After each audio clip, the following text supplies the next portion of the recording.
Здравейте, колеги! Искам да ви покажа един двигател Acme ADN 43, който току-що пристигна от Италия и аз го обърнах от дясно на ляво въртене. Но тъй като всичко стана много набързо, нямам все още маховик ляв, който да монтирам. Искам да ви го покажа, да видите за какъв двигател става въпрос. Направо е като нов. Свети от всякъде. И тъй като го обърнах, и аз бързам, нали, да го запаля, ще го запалям с десния маховик. Да видим как работи. Или дали ще заработи след като съм го обърнал.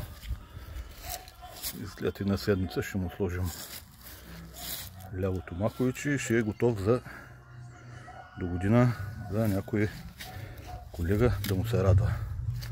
Двигателът е направо, нямам думи. Супер. Сега ще го запалям да видим за какво става въпрос.